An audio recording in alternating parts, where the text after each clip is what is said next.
के 2 कलश जल के जब हम शंकर भगवान को चढ़ाते हैं तो ऊपर जो कमंडल होता है शिव जी के ऊपर जलधारी होती है, जिसमें जया, विषहरा, शामली बारी, दौतली और देव, शंकर भगवान की 5 बेटियां जिसमें विराजमान होती हैं। जब हम जल समर्पित करते हैं, हमारे पीढ़ी में, परिवार में अगर कोई अधोगति में मर गया होता है, कुंवारी अवस्था में चले गया होता है, गर्भ में मर गया होता है, गर्भ के बाहर निकलकर भी अगर कुंवारी अवस्था में चले गया होता है, तो श्रावण महीने की दोनों पंचमी पर परिवार का अगर कोई एक व्यक्ति भी जल चढ़ा देता है शंकर भगवान पर, तो सर्प की योनि में नहीं पड़ता, जीव मुक्त हो जाता, प्रेत योनि में, सर्प की योनि से मुक्त हो जाता।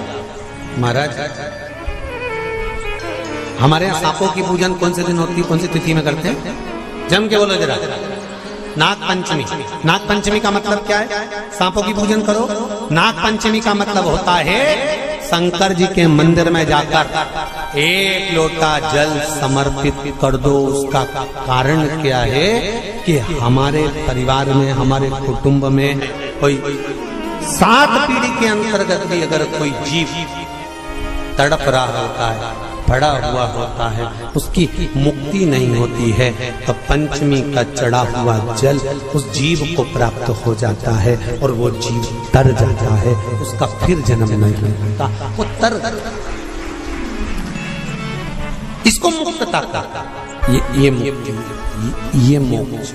चाहे नाग पंचमी हो, चाहे श्रावण महीने की शुक्ल पक्ष की, चाहे कृष्ण पक्ष की पंचमी हो, और समझ लो अच्छे से, श्रावण महीने की पंचमी के दिन देवाधिदेव महादेव पर चढ़ाई गई शमी पत्र, आस्तिक मुनि का नाम लेकर, कौन से मुनि? आस्तिक मुनि का नाम लेकर शमी पत्र को वापस उठाकर उसको अपने दरवाजे की चौखट पर कहीं पर भी या द्वार पर कहीं पर भी एक ओर रख देने पर घर के अंदर, बगीचे के अंदर सर्प प्रवेश नहीं करता। ध्यान रखिए,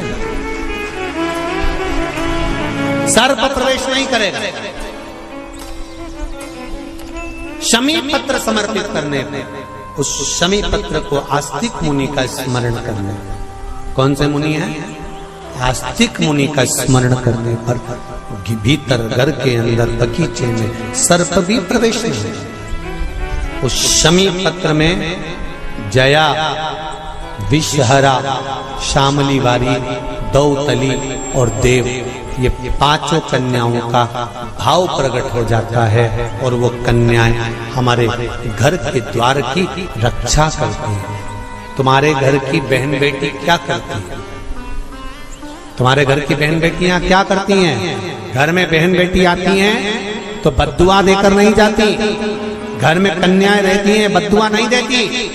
घर की बेटियां जब दरवाजा छोड़कर शादी कर वाले दिन, विदाई के दिन अगर जाती भी हैं, तो बेटियां हाथ में धान भरकर फेंक कर जाती हैं कि मेरा मायका खूब फले फूले, आगे बढ़े, छापे लगाकर चली जाती हैं कि हमने हमारी जीवन की सारी दौलत, जीवन का सारा सुख अपने मायके में दे दिया है। वो बेटियां हैं।